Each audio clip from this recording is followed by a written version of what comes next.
Saat Risa menjelaskan hal itu, aku merasa ada yang disembunyikannya. Tapi aku nggak tahu apa yang sebenarnya terjadi.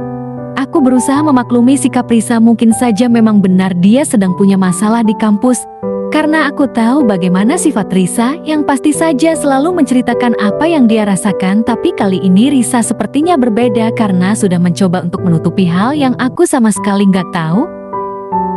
Dan yang aku lakukan berusaha untuk selalu berpikir positif. Ketika aku sedang duduk bersama Mas Doni, tiba-tiba Risa berjalan menuju ke tempat aku. Dan Mas Doni duduk dan aku melihat Risa sudah rapi sekali seperti mau pergi bersama seseorang. Aku pun langsung bertanya kepada Risa, "Risa, kamu rapi banget, mau kemana?" Ujarku bertanya. "Iya Mbak, aku mau minta izin pergi keluar." Ujar Risa meminta izin. "Kamu mau pergi kemana? Sama siapa?" Ujarku memastikan Risa hendak pergi. "Bersama siapa?" "Aku mau pergi keluar sama Reza Mbak, boleh nggak?" Ujar Risa memberitahu. "Reza teman Mas Doni ya?" Ujarku bertanya kembali. "Iya Mbak, awalnya sih aku ngerasa ilfil banget sama dia. Tapi lama-lama efeknya ke aku boleh juga Mbak." Ujar Risa. "Kamu yakin mau coba pergi sama dia, Riz?" Ucapku memastikan penjelasan Risa. "Iya Mbak, aku yakin kok, bentar lagi juga dia bakalan datang jemput aku." Ujar Risa yang sudah merasa sepertinya sudah nyaman kepada Reza. "Ya udah, kamu hati-hati ya, jangan aneh-aneh loh. Jaga diri ya. Kamu ngerti kan maksud Mbak?" Ujarku untuk mengingatkan Risa agar bisa menjaga diri karena hanya pergi berdua saja. "Ih Mbak, ini aku udah dewasa Mbak, bukan anak kecil lagi. Aku tahu kok mana yang baik dan mana yang buruk," ujar Risa. Dan Risa pun akhirnya pergi bersama Reza. Sebenarnya aku sedikit mengkhawatirkannya karena aku belum pernah melihatnya pergi bersama laki-laki. Tapi aku berusaha untuk tenang. Lagian Risa sudah dewasa, aku yakin dia bisa menjaga dirinya sendiri. Adikku bukan anak kecil lagi, pastinya aku sangat percaya dia akan baik-baik saja. Ketika aku sedang menyapu di halaman rumah, tiba-tiba tetangga datang menghampiriku untuk mengajak ngobrol karena aku jarang sekali berkumpul dengan tetangga-tetangga yang lain. "Dian," ucap Ibu Ani memanggil dia. Merupakan tetanggaku. "Iya Bu, ada apa?" Ujarku bertanya. "Nggak ada. Dian, Ibu mau main ke sini saja karena Ibu lihat kamu jarang sekali berkumpul dengan tetangga yang lain, hanya sibuk di rumah saja," ujar Ibu Ani. "Iya Bu, maaf ya, karena pekerjaan rumah banyak jadi Dian nggak bisa ngumpul sama tetangga," ujarku menjelaskan kepada Ibu Ani. Lalu Ibu Ani bercerita tentang banyaknya perselingkuhan yang terjadi akhir-akhir ini, membuatku semakin was-was takut kejadian aneh terjadi di rumahku. "Dian, kamu tahu nggak, sekarang ini banyak sekali perselingkuhan terjadi di mana saja," ujar Ibu Ani kepadaku. "Aku nggak tahu Ibu, karena aku di rumah saja ujarku. "Ngeri banget sekarang Dian, kamu mah harus hati-hati, apalagi suami kamu kerja sering pulang lama kan," ujar Ibu Ani yang membuatku semakin gelisah atas apa yang dia jelaskan. "Ibu mah nggak perlu takut karena Ibu sadap WhatsApp suami," ujar Ibu Ani memberikan masukan agar tidak usah takut dengan hal seperti itu. "Emangnya kalau gitu nggak bisa ketahuan ya Bu?" Ujarku menanyakan hal itu. "Ya nggak dong Dian, kamu harus pandai-pandai saja. Sekarang saja WhatsApp suami Ibu juga ada tanpa dia tahu," ujar Ibu Ani melihatkan WhatsApp yang juga ada di handphonenya. Aku nggak usaha kayak gitu Ibu. Aku insya Allah percaya saja kepada suamiku," ujarku yang tidak mau mengikuti hal yang Ibu Ani katakan. Setelah itu Ibu Ani minta izin untuk pulang. Karena hari sudah mulai sore, dia harus bergegas pulang untuk menyambut suaminya pulang bekerja. Aku pun langsung masuk ke dalam rumah. Hal yang diberitahu Ibu Ani tadi membuatku sedikit terfikir, apa aku harus seperti Ibu Ani? Ya, agar pikiranku tetap tenang karena tahu apa saja komunikasi yang ada di WhatsApp Mas Doni. Tapi aku juga takut nanti tiba-tiba Mas Doni mengetahui apa yang aku lakuin gimana. Alhasil aku tetap berusaha untuk yakin dan percaya bahwa suamiku tidak akan melakukan hal-hal aneh di luar sana. Sore harinya merupakan jam pulang kerja Mas Doni. Aku bergegas untuk siap-siap, beres-beres dan langsung mandi. Selesai mandi aku langsung masuk ke dalam kamar. Tiba-tiba ketika aku sedang di dalam kamar, ternyata Risa dan Mas Doni sudah pulang. Tapi aku tidak mendengar mereka pulang, karena aku masih saja di dalam kamar. Kamu udah pulang, Ris? Gimana tadi? Pergi sama teman Mas Runggak, ujar Mas Doni, bertanya kepada Risa yang baru saja pulang. Seru kok Mas, tapi lebih enak sama Mas, ujar Risa yang memancing Mas Doni. Ih, kamu jangan kayak itu ya, ujar Mas Doni yang panik. Risa langsung menuju dapur untuk membuat minuman karena dia merasa sangat haus sekali. Sedang asyik membuat minuman, ternyata Mas Doni juga hendak ke dapur untuk membuat kopi. Di dapur Risa dan Mas Doni bertemu. Dan apa yang terjadi? Kamu mau bikin kopi ya Mas? Ujar Risa bertanya penuh sensasi. Iya, aku mau bikin kopi, ujar Mas Doni. Ya udah, aku bikinin saja ya Mas. Aku juga sedang membuat minuman, ujar Risa yang langsung membuatkan kopi untuk Mas Doni. Saat membuatkan kopi, ternyata Risa tiba-tiba menceritakan hal yang saat ini dia rasakan yang membuat Mas Doni sedikit tidak nyaman karena di rumah saat itu ada aku yang ada di dalam kamar. Mas Doni, kamu?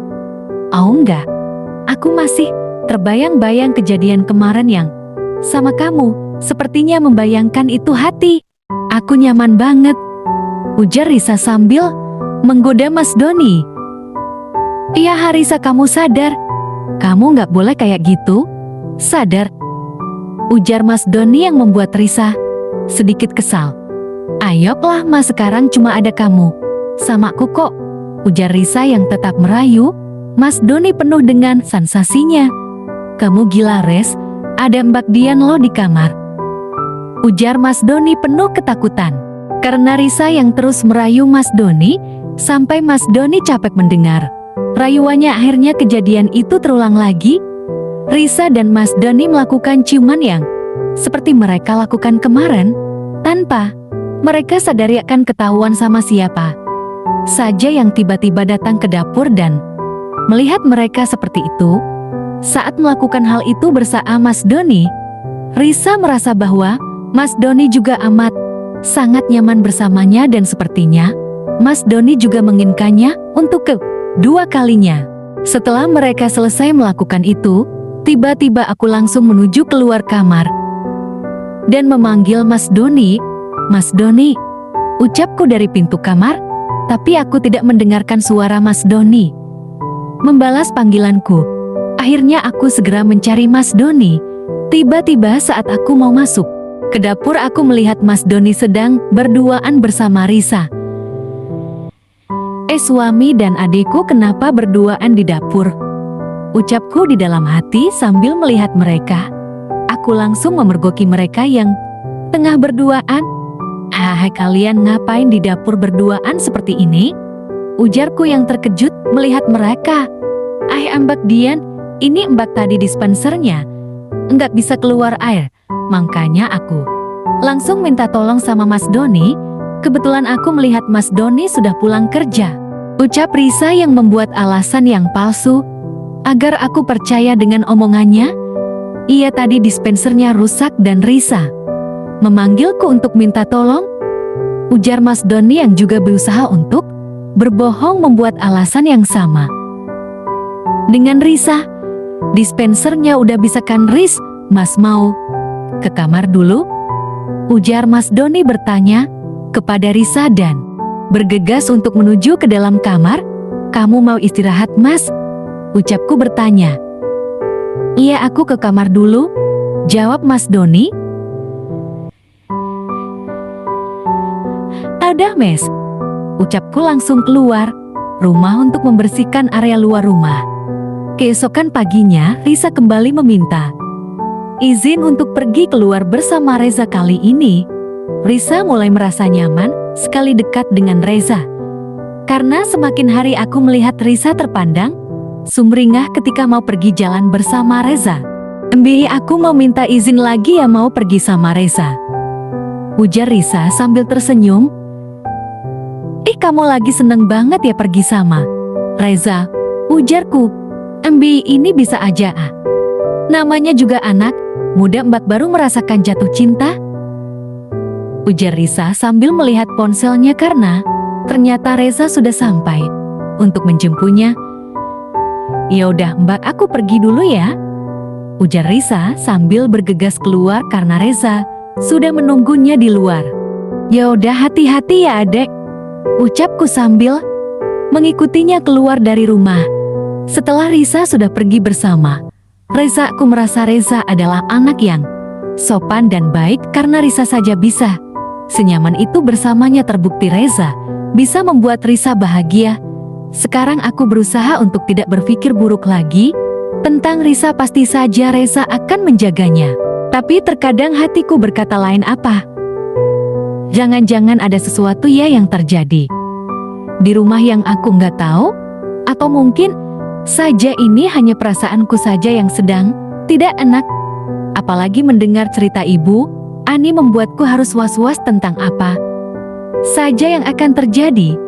Tiba-tiba Risa sudah pulang pergi bersama Reza dan dia langsung duduk sembari memainkan ponselnya dengan tersenyum sendiri.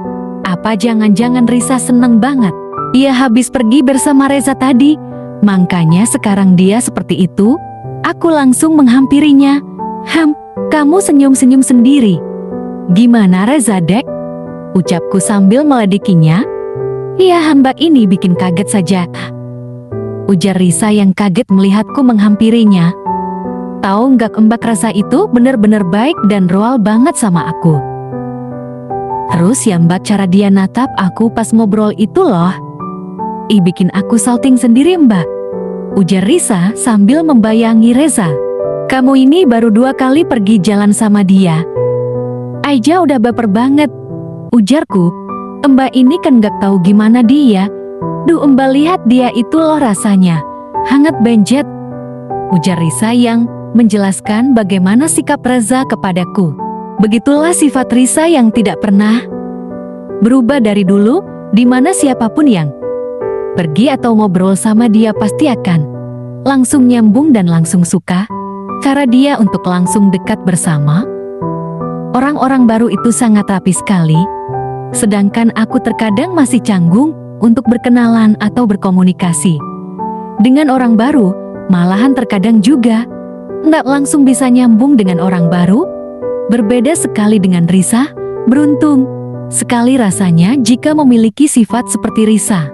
Selesai ngobrol bersama Risa, aku segera bergegas untuk siap-siap membereskan rumah dan merapikan kamar agar nanti ketika Mas Doni pulang merasa nyaman.